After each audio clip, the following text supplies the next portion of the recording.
Hello friends, good evening and welcome again to Dhanmantra channel. दोस्तों, आज yes bank के लिए देखिए, कल हम लोगों ने डिस्कशन किया था कि जो डेटा कह रहे थे उससे हिसाब से यस बैंक में एक अच्छी चाल आने वाली है। और सवेरे सवेरे जब यस बैंक ने एक बड़े ही अच्छे आंकड़े एक्सचेंज पे फाइल किए तो देखिए सोने पे सुहागा हुआ। और आज बैंक निफ्टी की चाल को भी मात देते हुए यस बैंक ने करीब 3.5% की ऊपर छलांग लगा के क्लोजिंग दी है। देखिए दोस्तों, बैंक निफ्टी में तेज़ी बरकरार है। 36,840 के लेवल पे आज उसने क्लोजिंग दी, जो कल के मुकाबले 418 पॉइंट ऊपर है। और अभी जो डाउ फ्यूचर इंडिकेट कर रहा है वो लगभग 140 पॉइंट ऊपर की इंडिकेशन दे रहा है। और जो सिंगापुर निफ्टी है वो भी ये इंडिकेट कर रही है कल गैप अप की संभावना है। तो ऐसा लगता है कि ये जो पार्टी है तेज़ी की, ये अभी जारी रहेगी। देखिए दोस्तों, यस बैंक के Q3 के आंकड़े आज सवेरे सवेरे आ गए थे और बाज़ार पे देखिए उसका एक अच्छा रिएक्शन भी हुआ। और आज HDFC बैंक के भी आंकड़े आए थे, तो उसके मुकाबले देखिए यस बैंक के काउंटर पे जो रिएक्शन था वो ज़्यादा शार्प था। और पिछले बार मेरे को अच्छी तरह याद है, जब Q2 के आंकड़े आए थे उस दिन भी यस बैंक के काउंटर पे जो रेस्पॉन्स तो बड़ा ल्यूक वार्म था और वॉल्यूम बड़ा कम था। लेकिन आज के दिन अगर आपने नोट किया हो तो जो वॉल्यूम हुआ है यस बैंक के काउंटर पे वो करीब 32 करोड़ का हुआ है। जो NSE और BSE को मिला लिया जाए उसके बाद ये आंकड़ा आता है। और जो डिलीवरी उठाई गई है वो करीब 12 करोड़ की है। उन आंकड़ों को अगर आप और भी विश्लेषण करें तो आपको ये लगेगा कि आज बॉम्बे स्टॉक एक्सचेंज पे ज़्यादा वॉल्यूम हुआ है। NSE से ज़्यादा वॉल्यूम नहीं हुआ है, लेकिन अगर आप डेली का फिगर कंपेयर करेंगे तो relatively in terms of proportion जो बॉम्बे स्टॉक एक्सचेंज पे आज वॉल्यूम का आंकड़ा है वो ठीक ठाक हुआ है। करीब 7 करोड़ 62 लाख का हुआ है और 47% डिलीवरी उठाई गई है। देखिए, मैं बॉम्बे स्टॉक एक्सचेंज की इसलिए यहाँ पर चर्चा कर रहा हूँ क्योंकि बॉम्बे स्टॉक एक्सचेंज पे जनरली इंस्टीट्यूशनल बाइंग्स और HNI बाइंग्स ज़्यादा होती है। तो ऐसा लगता है कि किसी बड़े इंडिविजुअल ने आज जो है यस बैंक के शेयर को कलेक्ट किया है। देखिए दोस्तों, अब हम Q1Q आंकड़े को देखिए यस बैंक के संदर्भ में और बैंकिंग सेक्टर के संदर्भ में आपको जो Q1Q का आंकड़ा है वो देखिए ज़्यादा इम्पोर्टेंट होता है। तो देखिए एक बड़े बेस पे, क्योंकि पिछले क्वार्टर में भी जो Q1Q का आंकड़ा था यस बैंक का अच्छा था, उससे कंपेयर करेंगे तो 2.2% की ग्रोथ जो है वो एडवांसेस में दिख रही है। लेकिन अगर आप उसको थोड़ी सी और डीपली स्टडी करें तो जो रिटेल डिसबर्समेंट हुई है, रिटेल एडवांसमेंट, वो Q1Q जो है करीब 8.9% बढ़ी है। और नेट एडवांसेस का आंकड़ा अगर आप Y-on-Y पे लेंगे तो 3.9% का आएगा। और अगर आप रिटेल का आंकड़ा लेंगे ऑन Y-on-Y बेसिस तो वो 23% का ग्रोथ दिखाती है।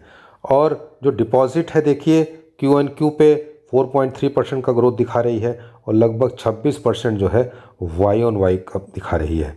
देखिए जो सर्टिफिकेट और डिपॉजिट है वो फ्लैट रहा है और Y-on-Y लेवल पे वहाँ पे थोड़ी सी डिग्रोथ हुई है। सबसे इंटरेस्टिंग चीज़ है काज़ा डिपॉजिट में, वहाँ पे ज़बरदस्त ग्रोथ आई है 7.6% की। और Y-on-Y जो है वो 47% की ग्रोथ आ रही है। और काज़ा इटसेल्फ जो है इस बार जो है 30% का आंकड़ा क्रॉस करके 31.2 की तरफ चल रहा है। तो अगर आप यस बैंक के विज़न और मिशन स्टेटमेंट को पढ़ेंगे तो इनका जो काज़ा अकाउंट का जो आंकड़ा है वो उनके मिशन को मैच करते हुए सही दिशा में मूव कर रहा है। और काज़ा ग्रोथ और रिटेल डिसबर्समेंट ये दिखाती है कि इस बार यस बैंक के जो प्रॉफिट के आंकड़े हैं वो अच्छे होंगे। देखिए एडवांसेस बढ़ती है और आपके कॉस्ट अगर कंट्रोल में रहें तो प्रॉफिट का आंकड़ा बहुत अच्छा रहेगा।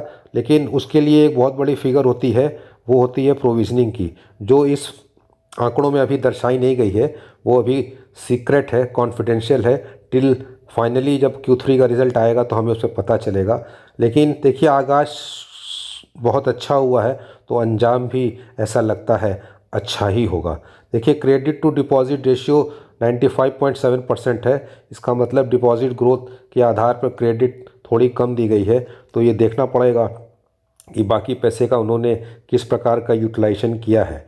और जो सबसे बढ़िया चीज़ देखिए जो LCR है, लिक्विडिटी कवरेज रेशियो, वो बड़ी ज़बरदस्त है, 127% है। तो यस बैंक के काउंटर पे आप जो स्टेबिलिटी का फैक्टर है वो देखिए, अब एक पास्ट हो गया है, अब तो स्टेबिलिटी पे कोई आँच ही नहीं है, क्योंकि लगातार डिपॉजिट के आंकड़े बढ़ रहे हैं और LCR रेशियो ये दर्शाता है कि अब जो है यस बैंक के काउंटर पे हमें ग्रोथ को ही देखना। दोस्तों, अभी डिजिटल बैंकिंग के क्षेत्र के आंकड़े आए थे और जो UPI से रिलेटेड ट्रांजैक्शन का आंकड़ा भारत सरकार ने प्रस्तुत किया है, उस आधार पर अगर आप देखेंगे तो बहुत ज़बरदस्त आंकड़े आ रहे हैं नेशनल लेवल पे।